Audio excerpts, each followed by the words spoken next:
welcome to today's workshop on the Felix Scholarships.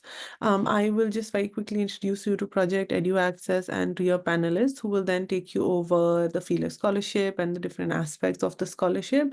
And then we move to the Q&A. We at Project EduAccess, we believe that access to higher education, leadership, and professional opportunities is a privilege that most people from marginalized communities are systematically denied through cost information and dispositional barriers.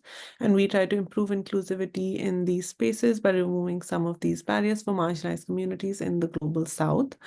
We do this by adopting 4 key interventions, such as mentoring, counseling, role modeling, information advice and guidance, capacity building and leadership skill development, and evidence-based advocacy. This workshop, along with our other workshops and on university and scholarship applications, is an effort for us to make information about higher education abroad more accessible to everybody. To do that, we have with us 4 really wonderful panelists. We have with us Atri, who's doing a PhD in SOAS, University of London, a PhD in law. We have with us Ubaid, who's doing an LLM in international law at SOAS, University of London. We have with us Sadaf, who's actually studying in Germany, but received an offer from for an MSc in data science and advanced computing from University of Reading for the Felix Scholarship. And we have with us Gayatri, who just completed an MSc in economics from SOAS University of London. I do want to say that I'm very excited, to have both Sadaf and Ubaid join us because they were our mentees last year on the India Graduate Mentorship Program and, went through the whole Felix Scholarship Support Program. Very excited that both of them got the Felix. One of them took it up and is at SOAS now, and one of them had more opportunities and found the best thing that worked for him. So I'm very glad to have both Sadaf and Ubaid join us, and our recurring mentors, Atri and Gayatri, who continue to support us. So a great panel. Thank you so much to all of you for joining us. And Gayatri, I'm going to hand it over to you now. Hi, everyone. So just like a little introduction about the Felix Scholarship. It is offered to Indian students and also usually one student from not India. And it's offered at 3 places, the University of Oxford, Reading, as well as SOAS. So for 2025 entry, SOAS has 5 scholarships meant for totally, and 1 for PhD students and 4 for taught master's programs. And Oxford has 6 scholarships for PhD and master's combined, and University of Reading has 5 scholarships for PhD and master's combined. So one thing to remember is the Felix Scholarship does not cover any part-time programs, but all full-time taught master's programs, research master's programs, MRes and things like that aren't covered at SOAS as far as I know. But taught master's programs as well as PhD programs are covered under Felix. And the scholarship also covers tuition fees, the entirety of your tuition fees, and also provides a stipend to pay your rent, bills, and anything else that you would need. And you would also get a return flight ticket. Next slide, please. So for eligibility, applicants must be Indian nationals and not currently living or studying outside of India. And you should not have also studied for more than 1 year or even 1 year outside India. You should have a bachelor's degree from an Indian university. They do mention that they give a higher priority to people with a higher first-class bachelor's degree, but that shouldn't deter you from applying. I would say go for it, apply for it, because you'll also be writing answers and there are other parts of your application which also matter. So just go for it and don't think too much about your grades in your bachelor's. Those who already hold degrees from universities outside of India are not eligible to apply. And those who already hold a master's degree, and if that master's degree was in India even, you would not be eligible to apply for a master's degree scholarship. And you must demonstrate financial need. Next slide, please. Again, the same thing for PhD scholarship as well. If you already hold a PhD from India or abroad, or if you've started a PhD in an Indian university, then you're not eligible for a Felix scholarship. And if you are a Felix Masters alumni and you've obtained a distinction in your masters, you may apply for a PhD scholarship, PhD Felix scholarship, and graduates are expected to return to their home country for work. Next slide, please. Okay, that's about it. I think I'll pass it on to the next. Yeah, hi. So about the application process, so at University of Oxford, there is no separate process for Felix Scholarship at University of Oxford. You are nominated for the scholarship if you are eligible for the scholarship, but you have to apply for before the scholarship deadline that would be mentioned in the course website. So you can apply for any postgraduate program at Oxford to be considered for the Felix Scholarship at University of Oxford. How that works is that you are nominated by the course director, the course that you have chosen to apply for. The director of that course will nominate you, and then the department will further nominate you for the Felix Scholarship interview. And then your interview is conducted, and your selection is based on how you perform in the interview. So after that, you might receive an acceptance offer in June. Within 4 to 6 months was the period that I received for SOAS. In July, I think, in starting July. But that was for SOAS, so Oxford might be a bit different. And the timeline is that in December or January, you have to complete your application, full application to University of Oxford for the course. I think, Ms. Next slide.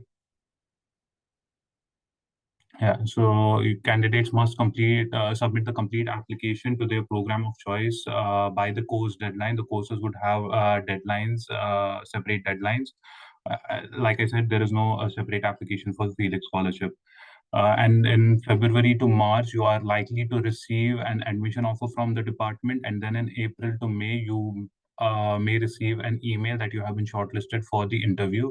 And in June, it's around June, but timeline may differ, but around June, successful candidates will be notified of the outcome. Though there is a thing with Felix that they do not email people who have not been successful in their process. They do not email them about the outcome of the Felix Scholarship application. Next slide. So coming on to SOAS, so SOAS, you would have to apply. The Felix Scholarship deadline is midday, 31st of Jan 2025. So that would be, you would have around 25 days for that still. And if you haven't started applying for that, I would advise that you start applying now. You must submit complete applications by this deadline.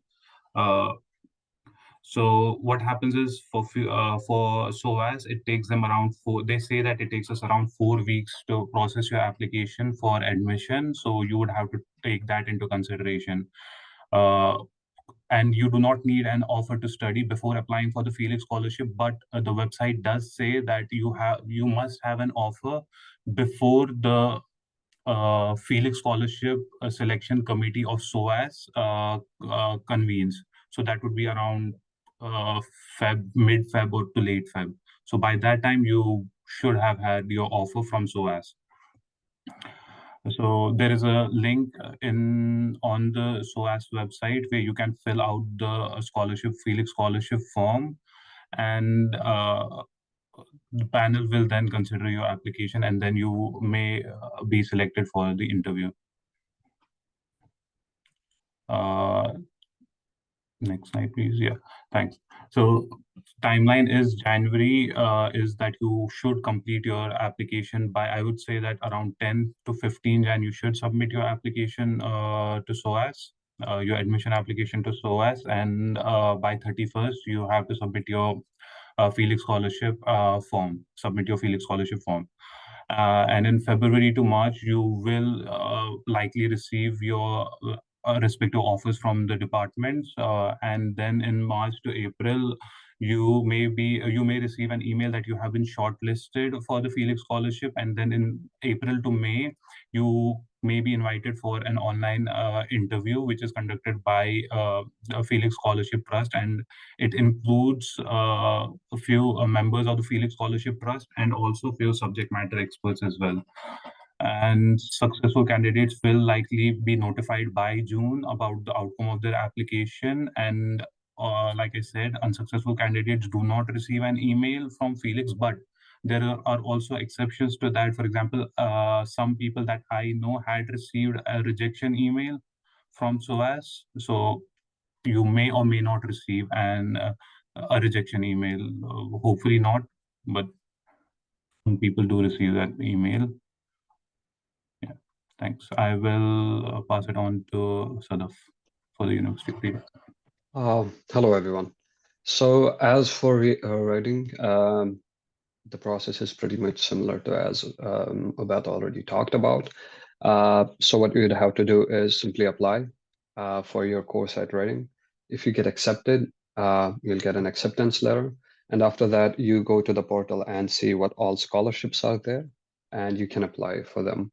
Other than Felix scholarships, you have options for other ones as well, or little stipends they might be giving. For example, if you're working at the intersection of climate change and AI or climate change, you have other scholarships. You could see which all you're eligible for. They will be presented to you and you can apply to them. And Felix could be one of those if you are eligible, if you're from India and you fill other criteria well. So as it shows on the slide, that can we go to the next slide? So as it shows on the slide that in the month of January, you'll be done with your application. And why does it show SOAS? Okay, I have edited mine, but the edited version is not here. But that's a slight change, not huge. I'll talk about it. So in January, you'll be submitting your application, and if you get accepted, you'll be filling the form, and you'll be notified about your acceptance, of course. And if you're shortlisted for the interview, you'll be appearing in your interview in, let's say, April to May. And after that, in June, you'll be told whether you are selected or not. And you could expect, I think I'll talk about it more in the general tips, but when it comes to the interview as well, you could expect you'll be given a time slot to accept. You'll have to communicate on the email back and forth what time works for you, and you would have to confirm and write back by writing confirm. But you can still expect them to be late because they might be interviewing someone before you. And in my case, they were late by 45 minutes, and I thought probably they forgot me, but that might not be the case. They might even give you a phone call and so on.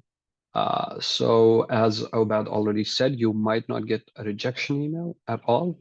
So if you find yourself you're not getting any response within this timeline, you might want to move on. And also for Oxford, you're automatically accepted.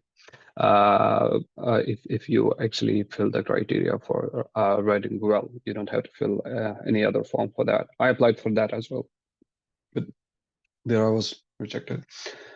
Can we go on to other one? So I think after this, we'll be going into detail on what all questions will be asked. And I think the form of SOAS and writing, as I hear from other people, is quite similar.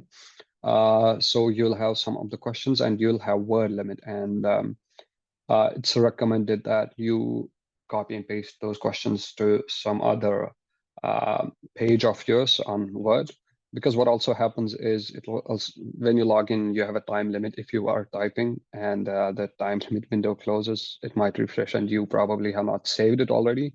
So I made that mistake. So better do it on your notepad or something else. And you'll be asked, you'll have to fill answers on your past and present employment, educational qualifications, and all other things you see here. And I think in the next slide onwards, we'll be going into detail, all of us. And also, if you are doing a PhD, you're applying for a PhD program, you'd also have to talk about your proposed research as well. So how are we planning to talk on this one? Like, do all of us talk about it? Our experiences on this? Yeah, Sadaf, maybe if you can start, and then Ubaid, Gayatri, and Atri, each of you can go over just sort of how you answered this question. Perfect. So you simply answer by what your plan is. If you have not figured that out, this application in itself gives you an opportunity to think through it and what exactly you want to do it. That's what I also like generally about college applications. Even if you don't get a scholarship, you are at least by the end of the applications, you find yourself more clear and your ideas and goals are more solid. So think about it even if you haven't laid down a plan for yourself. So in my case, for example, I was asked what will be my proposed future profession in my country. So since I was working at the intersection of AI and blockchain and wanted to use it for social media and news media to fight hate speech while preserving freedom of speech, this was something I was trying to highlight. So my proposed future profession was I'll go back to India and maybe work as an AI architect, which was my previous role already, but in social media companies like Facebook, Twitter, or whoever accepts me, so that I gain some experience in the social media world when it comes to AI, and for some years. And later on, I plan on to look for funding and build my own company, which focuses on building a new social media altogether, which whose focus would be on dealing with hate speech and freedom of speech, keeping in view that India is really doing bad with both of them at the current moment, and it's getting even worse, showing that there is a need for it. And it was basically from job to entrepreneurship, and my current degree would provide me the skills for it. So yeah, I would like to add one point to it. The answer that you give to this question is something that you may be asked during your interview. So I had written that I would want to come back and be a human rights advocate in India. So that was the entire theme of my interview. So be careful with that, how you answer it. That's my advice on this point. Gayatri and then Atri. Yeah, so I'll go next. For this question, as both of them said, I think just write down what you see yourself doing in the next 2 or 3 years. It doesn't have to be something really clear.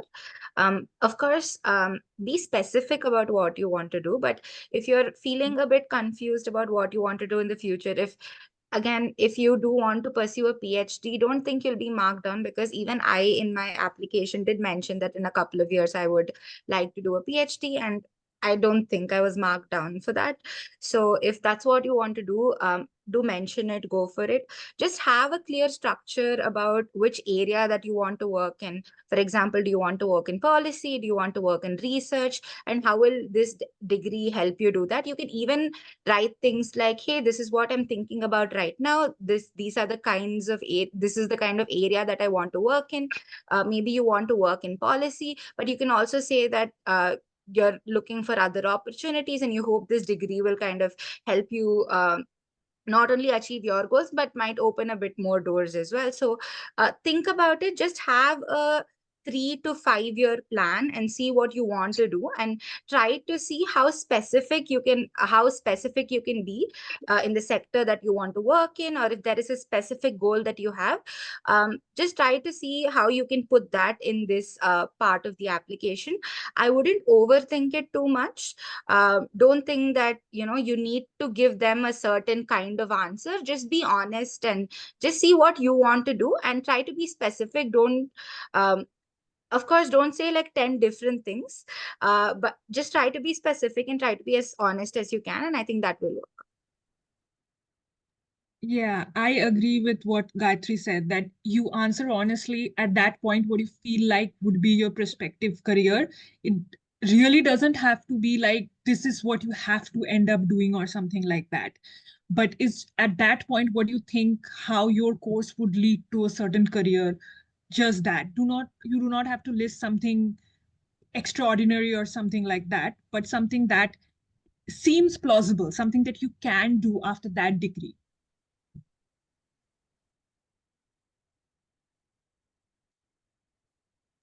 Okay, so next question, Sadaf, do you want to start again? I think it's nice what others are giving in instructions, and I would like to lead by example. I'll give examples, they'll give you the instructions, which will make the whole session quite a bit wholesome. So in my case, as I said, what benefit do you believe your course will bring to your home country? My team was trying to build social media to deal with hate speech, freedom of speech issues. And in my case, I needed to, I already had experience in AI. I had a little bit of research experience in blockchain. I had to bring these together. If any one of you is from STEM, my answers might be understandable to you. And my course was called Data Science and Advanced Computing, which was focusing on computing as well as data science. I had experience in data science, and my job was around that. So I wanted them together. If I bring them together, I could probably bring AI onto blockchain in a decentralized manner, because you need huge computation and a lot of nodes for that, and so on. And this basically helps me engineer whatever I thought I'd need. And this also makes me eligible for jobs at social media companies, so that I understand the working and how they operate as companies as well. So that's that would be the like in the shorter term, and in the longer term. As I said, India is, I was also quite, I think I also cited in my interview as well as in my essay, I cited a couple of studies which showed that India is doing the worst when it comes to online hate speech. For example, there was a study which showed that in particular here, 55 to 60% of Islamophobic tweets came from India alone, globally, and making a case that we need to solve the problem. And my solution was my proposed path I'd be following, while my university was providing me the appropriate skills and also the network of people which would help me build what I claim to build and work on for the rest of my life. So yeah. So I'll take you through the general idea of how you should answer this. You should, the answer should obviously be possible. You should not say that, oh, when I complete this degree, I'm going to solve world hunger. That may be one of your goals, but the wording matters. So you can say that I would like to work with organizations that are working in so and so field, and maybe that will have a positive impact on the world. That is how you should word it. Not like I am going to do this, because that matters. It should be plausible.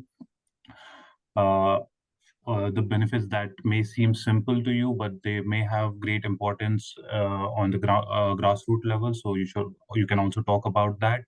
But also, in my experience, don't write anything that you would not be able to defend during your interview. That's what happened with me. Like they asked me particular questions about what I had written in my answers, and they asked me they were seeing how I would be able to defend that during the interview. So you should answer questions that you will in the future be able to defend. It should not be lofty ideas that you come up with and then you have no idea about them.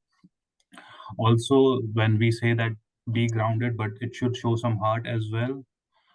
You should show that you have the spirit to work for the community, to work for the society, but keep the aspirations grounded. It's okay to set high goals for yourself or for the home country that you would like to achieve, but those aspirations should flow from the course you are pursuing and your own personal and professional aspirations. So that's my advice. And at the end, you would have to cater it yourself. You'd have to tune it up or tune it down according to what you want to do and the course that you're pursuing. Yeah, so I would say the same thing. Make sure that it's something that is practical, and it's also something that is connected to your course, if that makes sense. If you're doing, let's say, a master's in economics, or if you're doing something in development economics, it makes sense to write about aspirations that you have, that you'd want to do, or your things that you want to do in your career when you go back home, and things like that in relation to your course. Again, like for the last question, don't overthink this too much. Just maybe make what helped me was to just make a mind map. So people have different ways of like dealing with questions and writing about things, but I just jotted down every single thing that I wanted to do, what I wanted to do in my career, and just see how that can actually that how that might have some positive externalities. And that's how I thought about this question. You can put things down and you can think about this kind of flows from your previous question as well. One thing that I would say is make sure you have whatever your application form and all of these questions will be looked at together, right? So don't write one thing in your application form. Maybe you submitted your application form early January, and then you submit this like late January, end of January. Just make sure you remember what you wrote in your application form, have a copy, and make sure you follow kind of like the same thing. Don't mention like too many things in all of these questions. I think having a singular line of thought, like whatever you want to do, just make sure you're clear about it, and you mention the same things in your application form as you're doing in the first question, and kind of write the second question. To me at least, it flows from the first question. So just make sure you're clear about what you want to do, and make sure that shines through in all the questions. Yeah, I'll pass it on to Adri. So one of the issues that you might encounter when you are applying for a PhD is that a PhD does not automatically always translate into a benefit that you can measure. That is, you are not going to be working in a sector where you're directly implementing any particular benefit or anything that you learned. But in that case, you can always talk about how something that you're working on will create a discourse around an issue that has not been raised in India before, or has been talked about very less in public discourses, in academic discourses. All of those also translate into potential benefits that you can bring in. You can also talk about how you plan to reach out through your work, not just to academic audiences, but also to non-specialist audiences by the way of more popular media, like the different websites or the news channels that are there, through newspaper writings. All of those things you can also include. It does not really have to be something that you are directly having some kind of policy implication or something. If you can make the way for a policy implication, that would be great. But even if you can't, that does not mean that you will be marked down, because you cannot directly measure or talk about any particular benefit that you will be bringing through your PhD.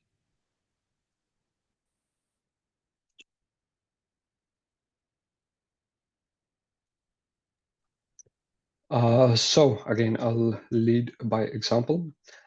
In my case, what I had answered was one of the events I did at my university. So if you remember, in 2019, Kashmir was put through a lockdown, year-long lockdown without any internet. And then universities were also shut down. And then in early 2020, we went back to uni, but we had 1G internet. So what I did in this case was my junior students, my junior classmates, they had no opportunity for internship or anything else, because most of the startups and companies failed in Kashmir. And on top of that, because obviously there was no internet, and IT-based companies need internet. So they would also be unable to apply for online opportunities because, well, you need consistent internet connection. So in my case, what I did is I found out a project which I could do, collaborated with my professors, and asked my juniors if they'd want to apply. We ended up creating a whole big team of students, and I acted as an architect, designing the whole product as if we were working in a startup, and just distributing the work among the students, and also letting them learn how to learn the skills they needed, if it was a front-end developer, back-end developer, or an AI guy, and so on, so that I could give whatever experience I had, because before that I also was working in a startup myself, which in itself crashed. And I was trying to mimic and give them the experience I had, which actually ended up being useful. I had a team of, by the end of it, I think I had a team of almost a dozen students, some of whom ended up having a career of designers because they were trying to design the app we were trying to build, others backend engineers, and so on. And in fact, I ended up having a job of architect after that. And I showed that I was able to measure that and show that I was able to mobilize a group of students in times of need when they had no other option, and also showed that they ended up having jobs or internships by the time they graduated, given the fact my batch and students around me, seniors, juniors, who saw the 2019 and 2020 lockdown followed by COVID lockdown. So Kashmir almost saw 3 years of lockdown, and the ones who were studying in Kashmir, it was difficult for them to get any kind of job or internship whatsoever. But my team almost, I think all of us now almost ended up landing somewhere. Uh, so that did show the leadership skills. I was able to mobilize them, and I was able to form a team. And actually, we ended up building a project, which later on our professor also gave us in a written, what's it called, a letter of recommendation to all of us, showing that we ended up working on something tangible and which is actually still functional. So yeah, others. So first of all, don't think about it too much, because I don't think you will be asked about it in the interview, but obviously it will have some bearing on the points that you are getting for your Felix Scholarship interview, Felix Scholarship application.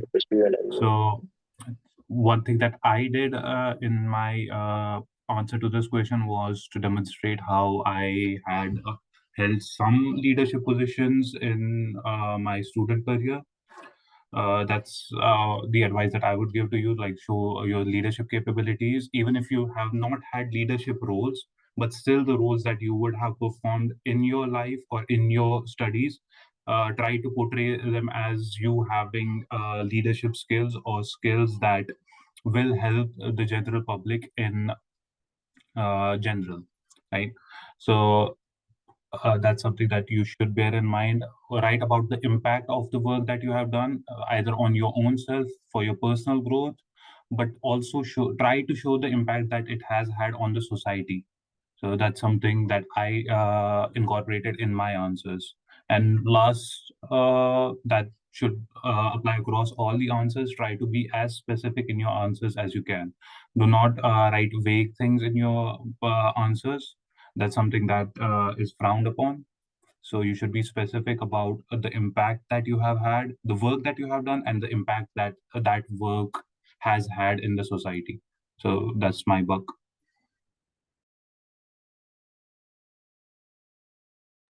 Hi. So just the points mentioned on the slide as well. I think that's like really good advice. Focus on leadership positions that you have recently held, and if even if you haven't led, if even if you haven't had a leadership position, you might have been a part of a team, a part of a club, or you might have had some responsibility hosting a particular event, or maybe you took, maybe you were a peer tutor. You might have been involved in a lot of like activities on campus. You can write about those things as well, even if you don't have a particular post that you're writing about. It can even be things that you've done in class, college, or some volunteering work that you've done. It can be anything. So again, don't think about it too much. If you have a particular post that you've worked at, then of course write about it, write about tangible things that you achieved. But sometimes that wouldn't be possible. So be a bit creative.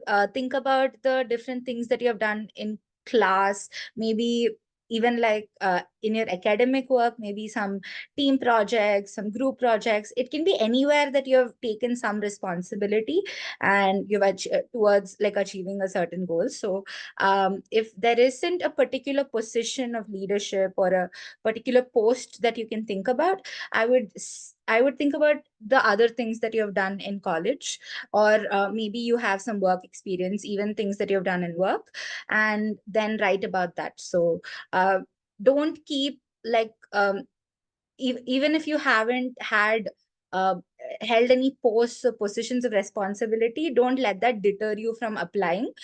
Just think about it, and I'm sure there are things that you will be able to write about, where you have taken up responsibility, even if not in like a very formal sense. I completely agree what Gayatri said, that even if you have not held some formal post that has been assigned to you or something, if you have been part of a team, any group project, anything part of your academics or the campus life as well, if you have been part of any groups, have led any campaigns, it could be related to anything. You can write about that. You do not really need to focus on formal posts or, like Gayatri said, tangible things that you have achieved as part of any responsibility. You do not need to really focus on that.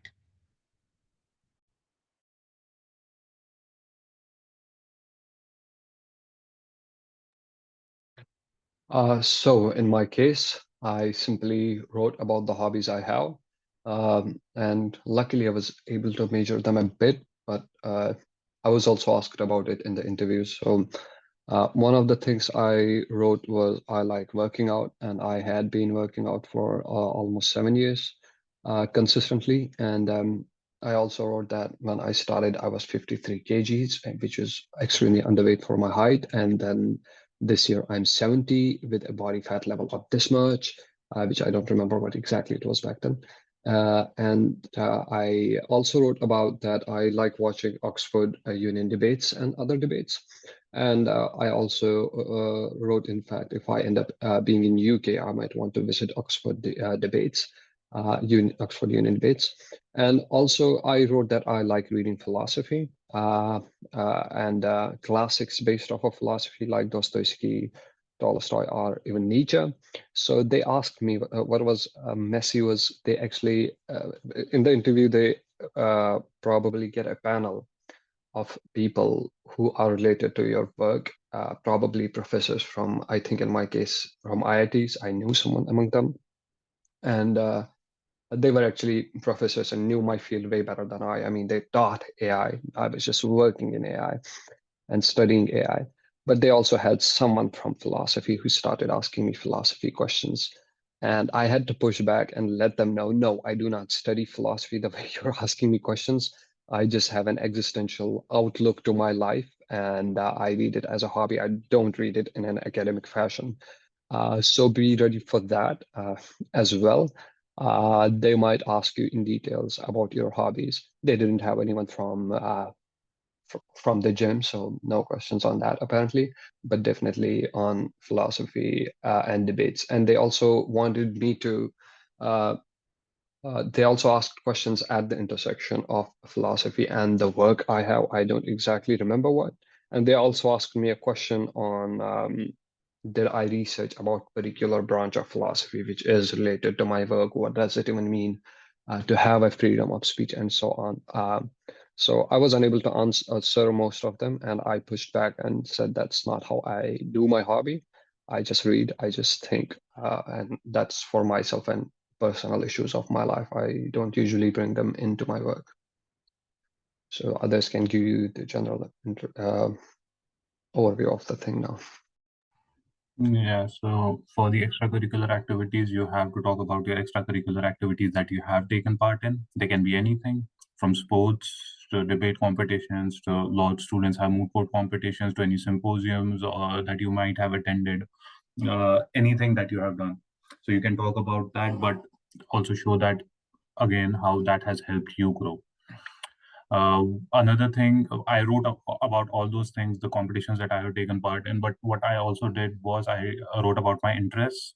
I wrote about reading, watching films, listening to music, anything. You can talk about anything in this, but you be sure that it relates to how you have grown personally or professionally, right? So you may watch movies just for fun, but try to mold your answers that show that you have some intellectual connection with the films that you watch or the movies that or the music that you listen to. Like it's just how you present yourself in these answers, right? Also, another thing that I wrote was I like playing sports, even though I have not played anything professionally. I just play with my friends. But I try to answer it how that has helped me grow and show the transferable skills that I derive out of them. Example, teamwork, working in a team that helps you with that, your leadership skills, even if you are playing with your friends, playing football with your friends, that may help you gain some leadership skills or teamwork skills. So that's what I try to portray in my answers. So that's something that you can do as well. Yeah, I second that. Again, with this question, they don't expect the skills to be pursued at like a state or a national level or anything like that. That's not, I think, the point of the question. It can be, so for example, in my application, I wrote that I played basketball and I played it at a zonal level. So I did mention that. So I'm not great at basketball, but it did give me a lot of transferable skills, right? So it helped, it first of all made me happy, and secondly it also helped me be work better in a team, and it also helped me focus more.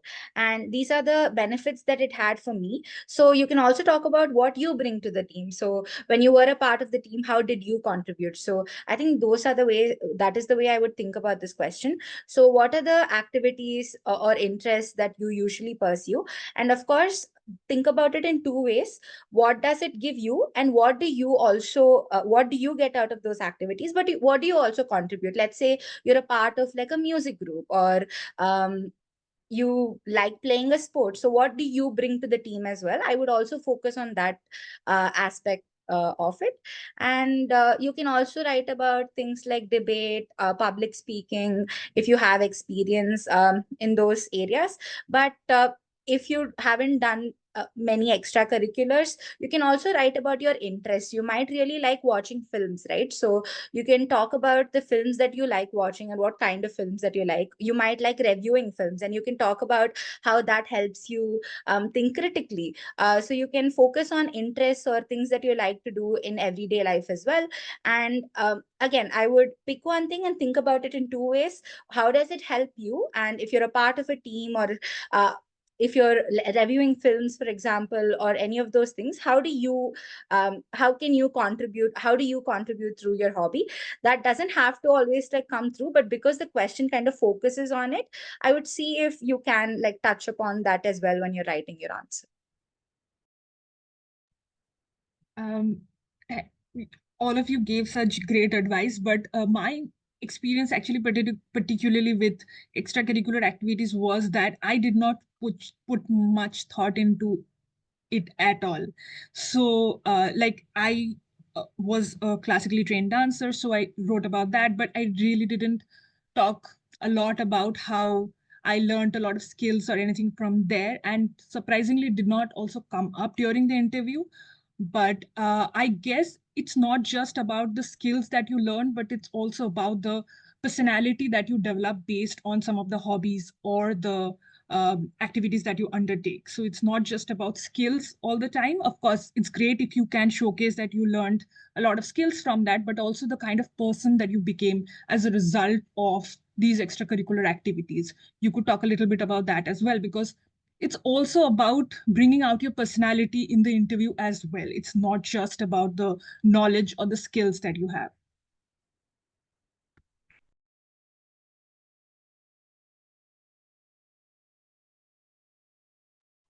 I don't think I'd be the nice person to answer this because I didn't have to do this. Was there someone else who had to do this?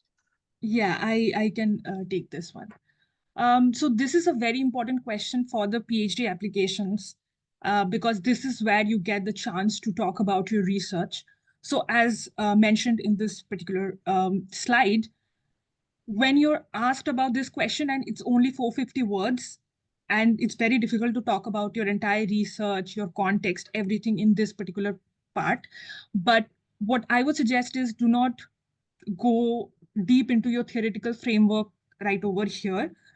Your proposal will also be there to kind of uplift this answer that you're giving, but they just require an overview of your research at this point.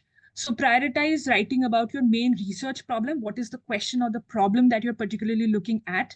And of course, in the context of that research. So there you might be able to mention a few of the key readings, like a 1 or 2 line about that you're using, or that is already there and you want to kind of investigate that problem further in that particular context of literature.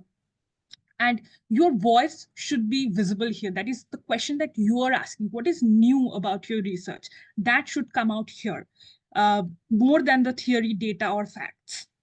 Ensure that the language you use is not just familiar to the people working in your area. So we tend to get a little bit technical when we are talking about our research because we are familiar with it. But people who are reading your proposal might not be familiar with that.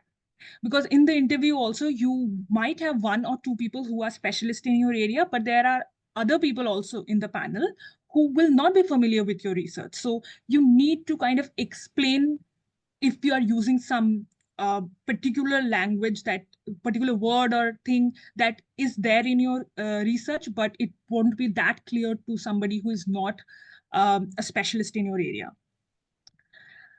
And it's a very important question. So I would obviously recommend that you start preparing this beforehand, because you can't open up the form and just write something there, but look at your proposal and look at what all from your proposal can help you kind of prepare this 450-word summary of your research. Next slide, Ms. Ba. Yeah, so the interview and the selection process comes as the next part, where once you submit your application, if you get shortlisted, you will get to know about it, and then you will be scheduled for an interview. And the process not only tests the candidate's academic abilities, but also the personality. Just like I said, like in the skills and all of those things are being tested, but also your personality is being tested. And financial need and suitability. So the financial need part is also part of the form, so that will be there. And suitability is also based on all of the answers that you give, and also the kind of answers that you give in the interview. Candidates are expected to be aware of the recent developments that have occurred both in academic and general areas of their interest. They will also be expected to elaborate on their research interest in case they're applying for a research degree like PhD or the course which has a research component. So be mindful of the recent developments around your area, because that do tend to come up a lot in the interviews. Good command over spoken and written English, and each interview lasts about 30 to 45 minutes. And as stated before, that it not only tests your knowledge, but also your personality. The interviews will be held online by the Felix committee, and these interviews will not be conducted by the university. So at that point, you'll be in contact directly with the committee rather than the university. And only after the interview will the university know whether you have qualified or not. And on the basis of that, the university will inform you. Next slide.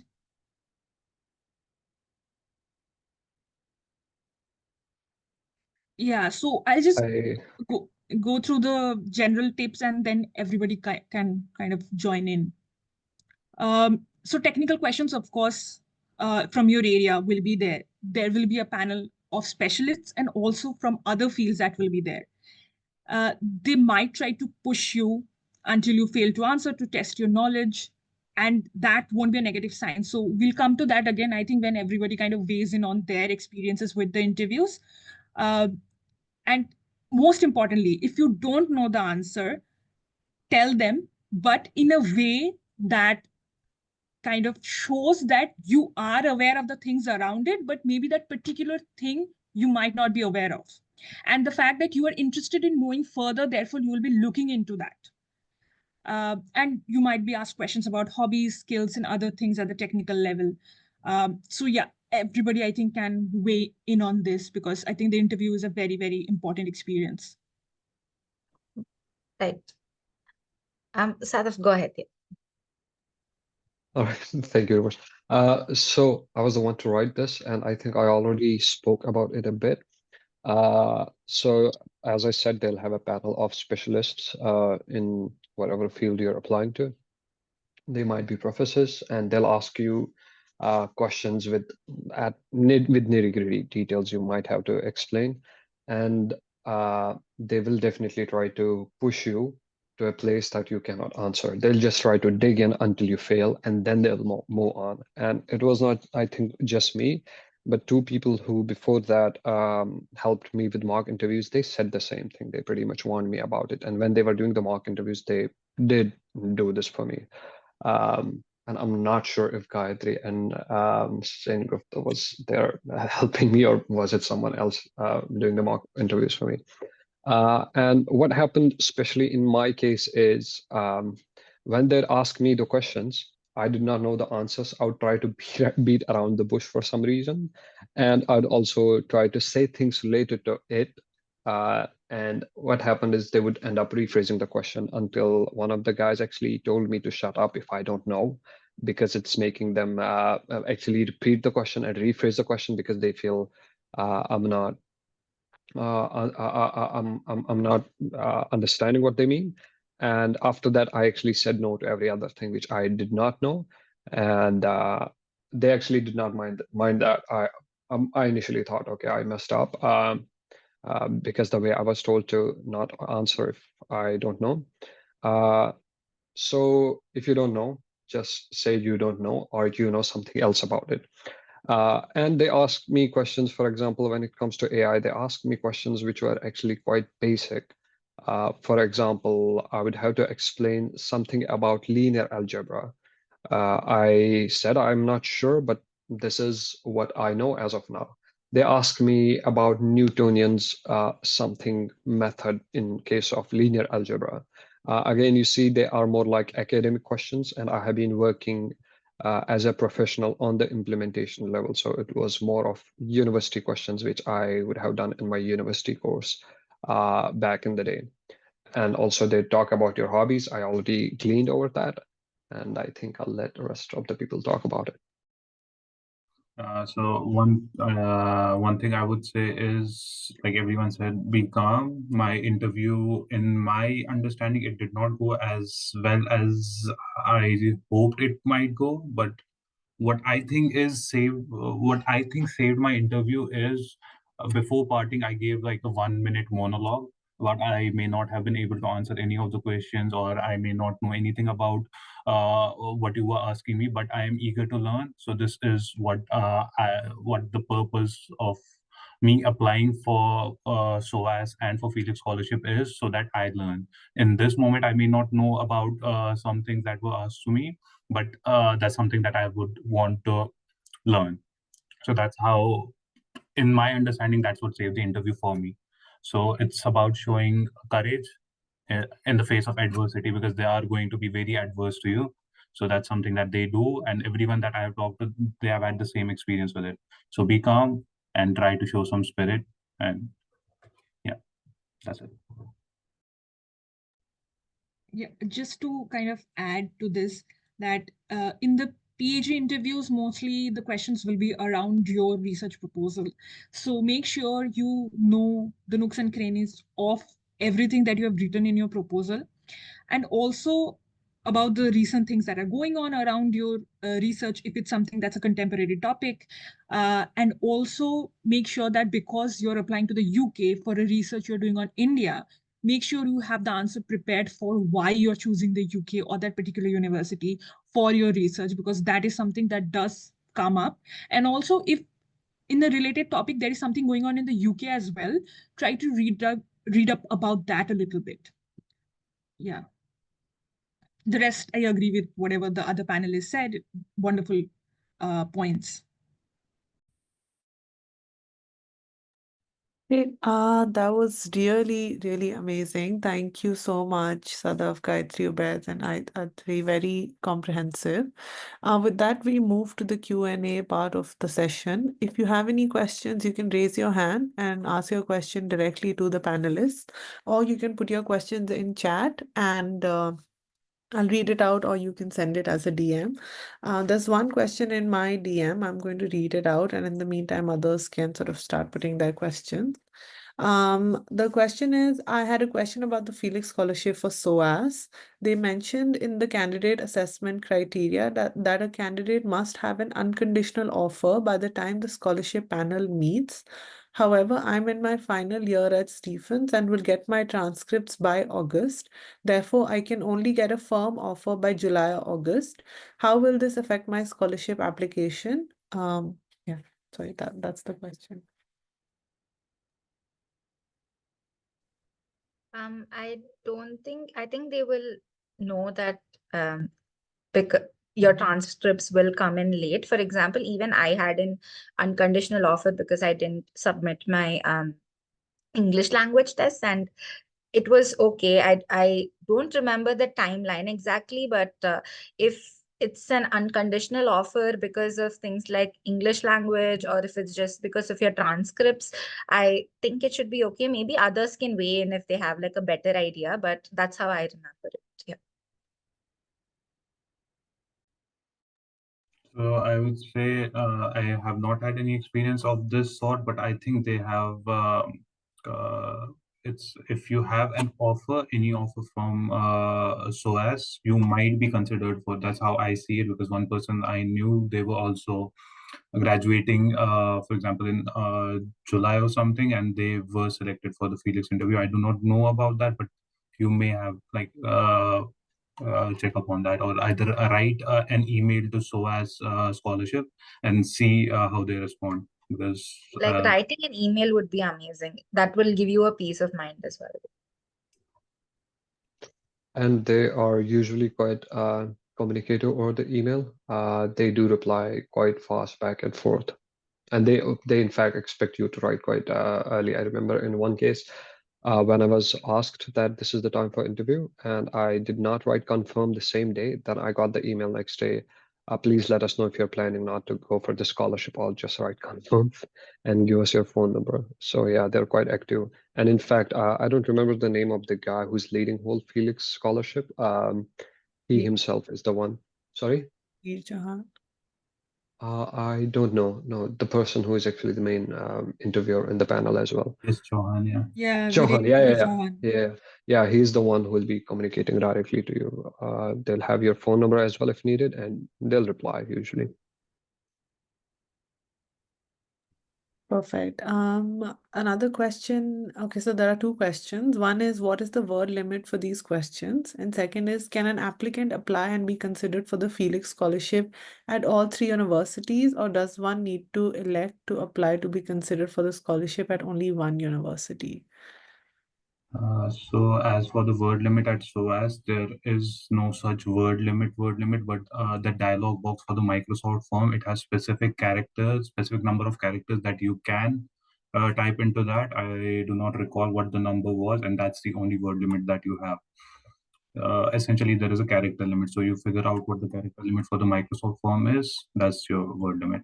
And you can apply for multiple Felix scholarships at different universities, Reading, SOAS, and Oxford. That's what I did at my time. I had applied for Reading as well and for SOAS. So yeah, you can do that.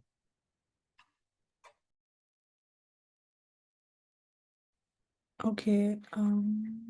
Another question is there any LOR needed for the Felix Scholarship at SOAS? So an LOR isn't needed as a part of your master's application, and Felix doesn't ask for an LOR as well. But I did put an LOR in, so if you have one, do upload it. But it's not a mandatory part of the. One thing I would like to add is you cannot upload, because there are some universities where you have to upload a scanned copy of the reference, but so as you have to give the contact details of your referee, and they email it to them separately. I also gave one referee, and they wrote a letter of recommendation for me. So that's something that you should do if you are able to do that. Otherwise, in SOAS, there is no such requirement of a letter of recommendation. Yeah, for PhD, you do require LORs. And as both Ubaid and Gayatri said, that it's recommended that you send the details of the referee, because even if the application does not really consider it, most scholarships will consider the LORs, because your LORs also kind of support your application to that extent. So it's recommended that you do upload. Okay. There's a few more questions in chat. Some have come in my DM. But before that, I'll take Anushka's question. Anushka, do you want to unmute and ask your question? Hello, am I audible? Yes. Okay. Good evening, everyone. Thank you so much. I mean, the all the insights have really cleared some of my doubts. If I talk about the percentage of how much I'm into my scholarship process, I'm almost like 70% done, like writing my personal statements and stuff. So I just have like few doubts, which like 2, 3 doubts, which any one of you can like answer. So first of all, like how you talked about like the LOR situation and the referee situation. So one has to upload, and like for the research, like for PhD and research dot programs, one has to really upload, like one cannot upload, there is a section where you have to give the details, but for the taught masters it's not. So do we have to, like, does one have to really put in the details of those who, like, those who want to do the taught masters course as well? So I remember just uploading the recommendation letter Okay. back when I applied, but it might have changed and I haven't looked at the form if it's changed. But when I applied, I just uploaded the recommendation letter that I got from my professor. So that's how I did it. Just me and I think it's just important to make sure that it's signed and it's on the letterhead and things like that, but it might have changed. So Ubaid, like, did you have to upload it or just like put No, in no. your I had to. There was, I don't recall because it has been a year since then. But there was a section in the application where I had to give details of like contact details of the person who would upload the letter of recommendation for me. So that's how it worked for at the time when I applied to, because I also had the physical like paper of letter of recommendations because I was applying to other universities and they required you to upload those. And I specifically remember in SOAS, they asked you for contact details of the referee. Okay, just to follow up with the doubts I had. So right now, so the deadline of Felix is on like 31st of January of this month. So right now, so if I submit my application, like how Ubaid mentioned, like by 10th or 15th, then only like there is some reference ID or like ID or stuff that I will get. So post that only will I be able to apply for the Felix? Yeah, so you get two IDs for that. First, when you create an account, you get a PIN which you can only use to log in. And then when Yes, yes. you submit an application, complete application, you get an applicant ID. That applicant ID is used for the Felix Scholarship form. So you have to submit an application. And another thing, so the timeline is a bit weird sometimes because when I applied to SOAS, I received my offer of letter within 4 or 5 days. But some people have had to wait weeks for that. So be sure that you apply in time. And one other thing that I did for University of Reading, which is very important, which might help you as well, is that I wrote an email to the admissions team that I am thinking of applying for the Felix Scholarship at Reading and would really appreciate if I got a prompt decision on my application. And they also were very accommodating in that sense, and I received an offer within a week of that. So that's something that you can consider doing. Writing an email helps with a lot of stuff. So you may think that, oh, I may not, what would I write in the email, but writing an email to either the scholarship team or the admission teams helps a lot. So keep that in mind as well. Okay, okay. So I have like one few more.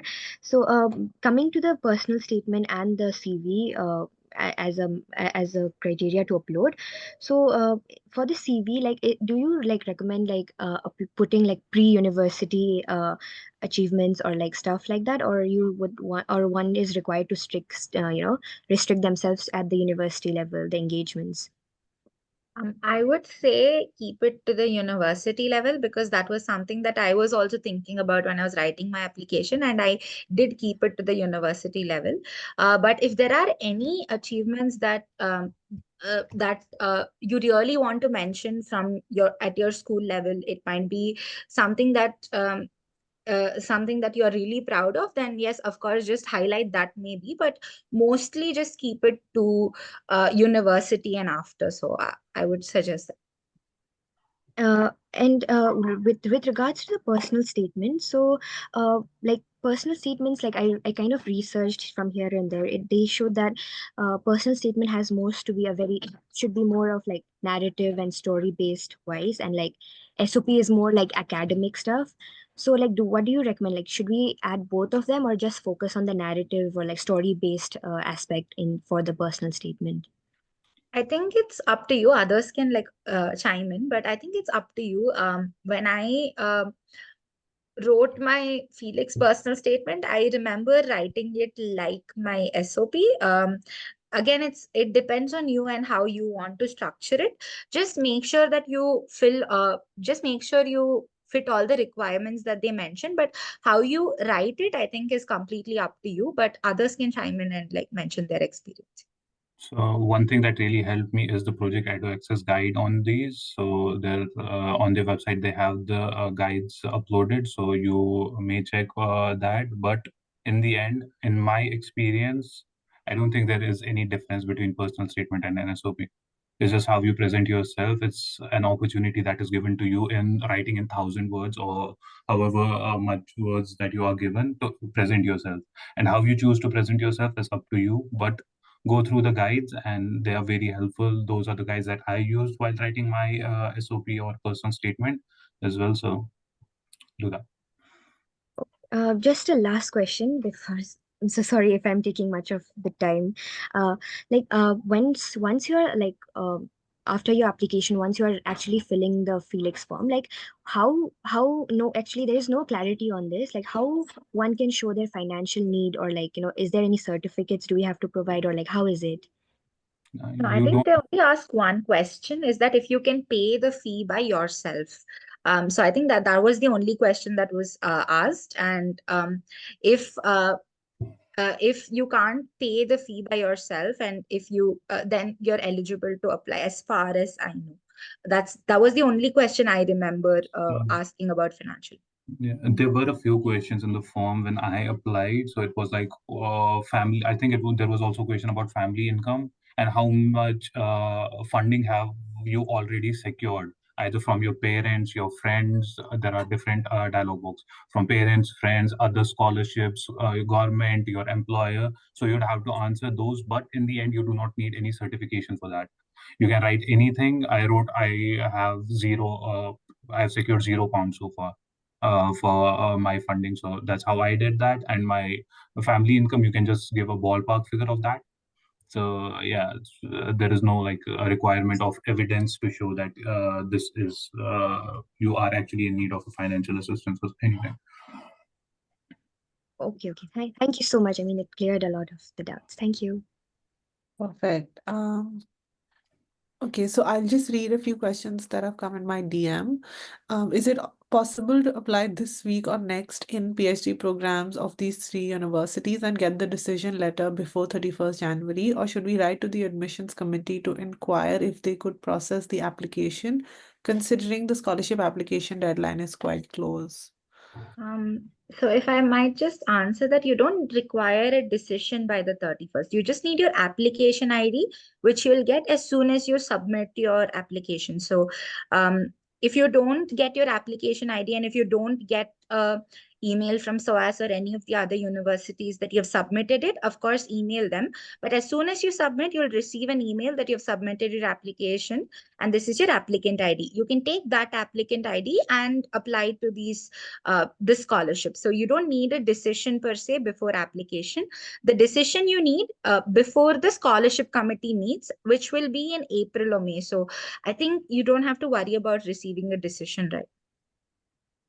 But for reading, it's different. You need an offer to apply for Felix. So keep that in mind. So I have already talked about that.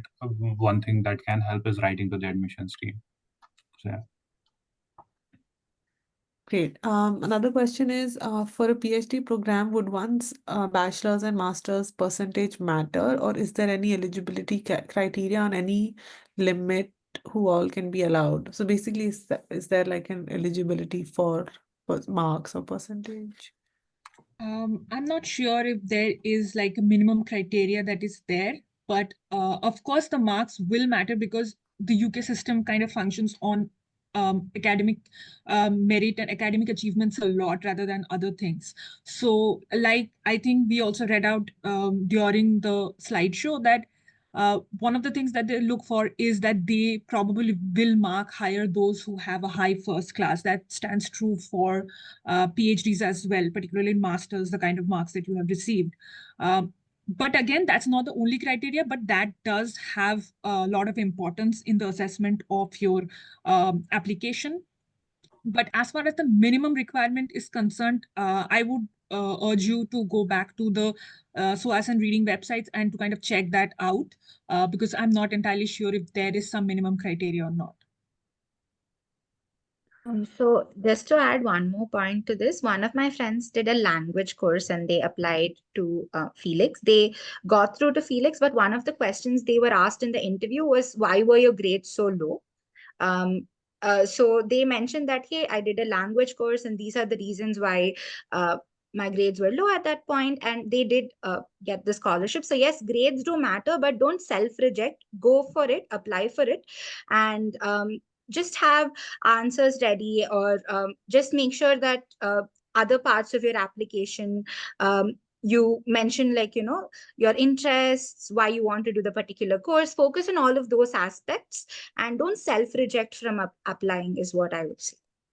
Just to add one more point, that is, I know in India, a lot of universities don't give high marks. So it also matters, like in your cohort, what is the general kind of marks that is being received? And that I think can be clarified in your personal statement or somewhere else. So if in general your universities, like I know in West Bengal, Calcutta University gives really low marks to students.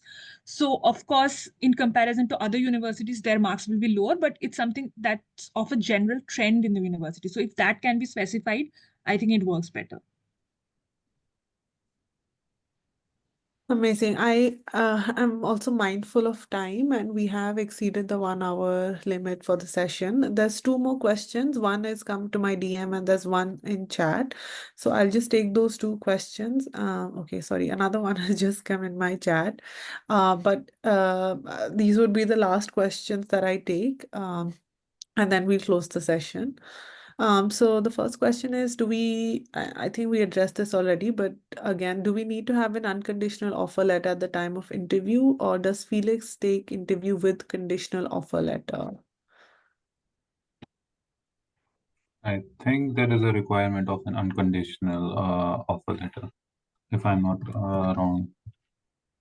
So you need to have an unconditional offer.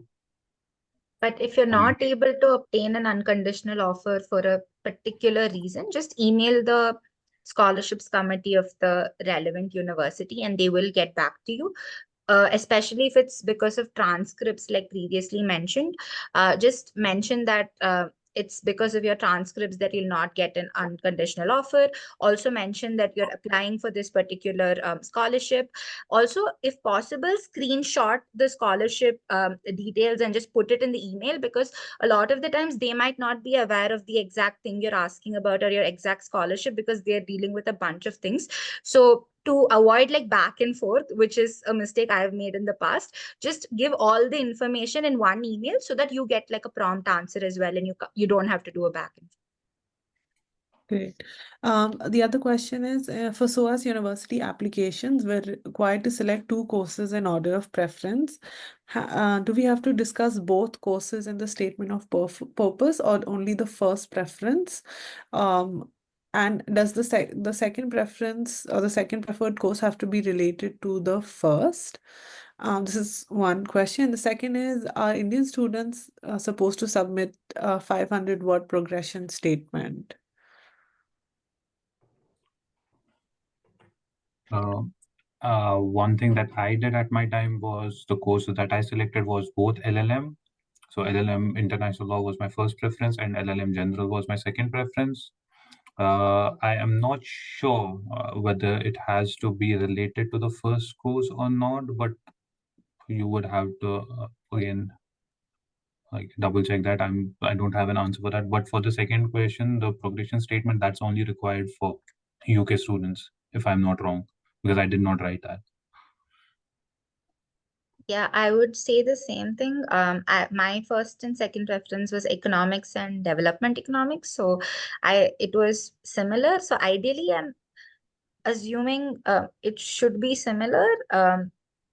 Uh, Again, for the scholarship purpose, I mean, for SOAS itself, I know that you can apply for like different courses, but uh,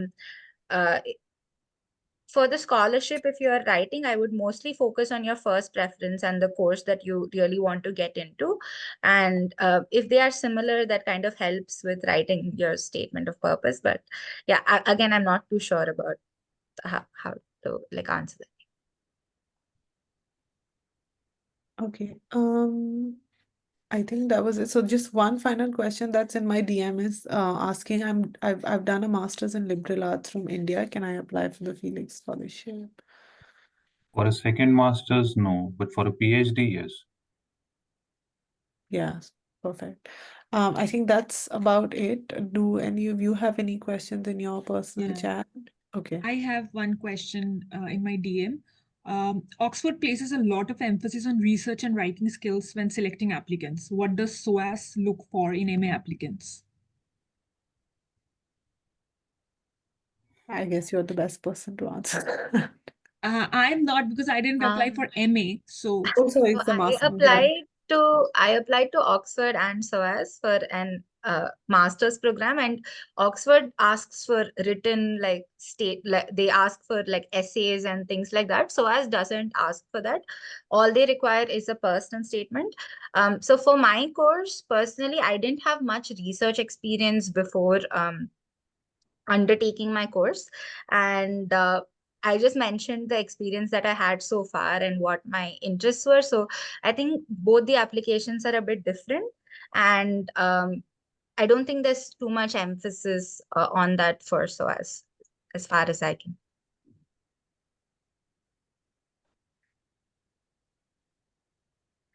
Okay, great. I think that's about it. With that, we'll close the session. We're over an hour and a half almost. So thank you for sticking around for this long. And thank you for joining the session and being so patient with so many questions. To Ubaid, Gayatri, Atri, and Sadaf, really thank you so much. And thank you everyone who joined us today. I have put two links in chat. One is the link to the website that Ubaid was referring to, where we have our application guides. And the second is our YouTube channel, where you'll find the recording of this session and all our other sessions and workshops on university and scholarship applications. The recording of this session will be uploaded in 1 or 2 days. So you can catch up on it in case you missed anything. Again, thank you so much, Sadaf, Atri, Ubaid, and Gayatri for joining us. And thank you, everyone. Hope you have a nice rest of your Sunday. thank you. All the best to everyone. Yes. Bye, everyone. Yes.